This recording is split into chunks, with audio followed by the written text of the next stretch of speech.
নমস্কার বন্ধুরা, কেমন আছেন? আশা করছি ভালো আছেন। আজকে হবে গন্ধরাজ আমুদি সর্ষে বাটা।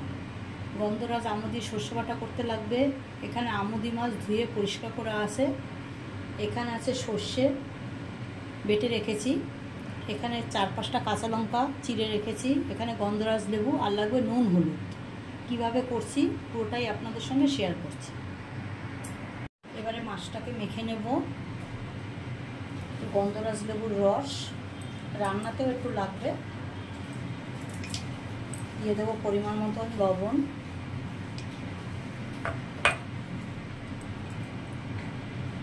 দিয়ে দেবো হলুদ। একটু মেখে নিচ্ছি মাছটা। মেখে মাছটা তেলে ভেজে নেব।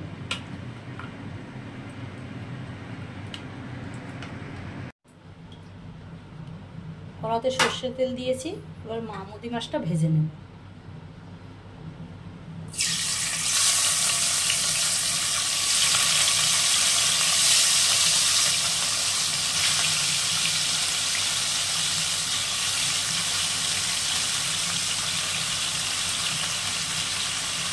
ভাজা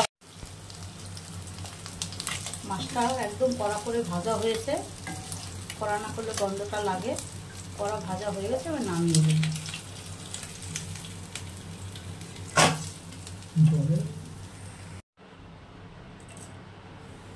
মাছ ভাজার তেলেই একটু কালো জিরে দিয়ে দিচ্ছি।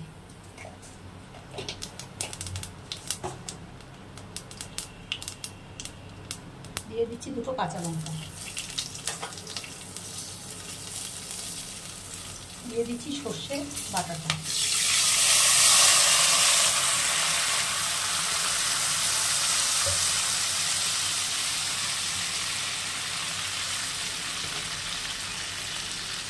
দিয়ে দেবো হলুদ, অল্প হলুদ আর পরিমাণ মতো নুন। নুনটা কম দিতে হবে, সমুদ্রের মাছ যেহেতু।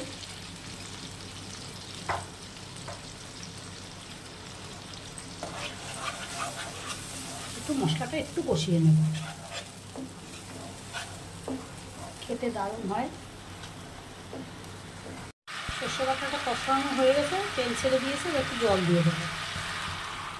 বেশি জল দেবো না, যে যেরকম ঝোল রাখবে। সিম্পল একদম। ঝোলটা ফুটে উঠলে মাছটা দিয়ে দেবো।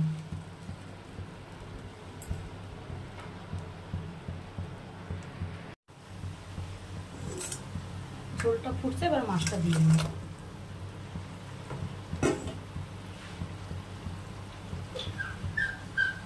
মাছটা একটু ঝোলে ফুটবে, তাহলে খেতে ভালো হবে। একটু দেবো সর্ষের তেল, ভালো লাগে সর্ষে বাটায়।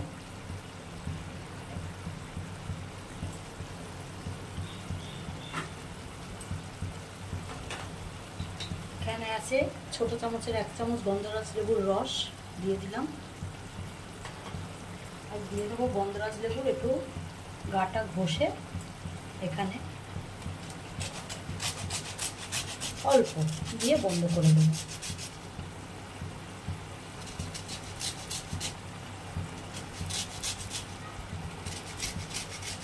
খেতে দারুণ লাগে, আপনারা করে দেখবেন।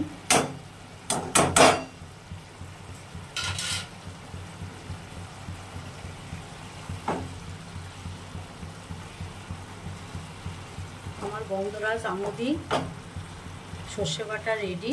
আমি একটু ঝোলঝুলি রাখছি। যদি ভালো লাগে অবশ্যই শান্তার হেসেলে জানাবেন।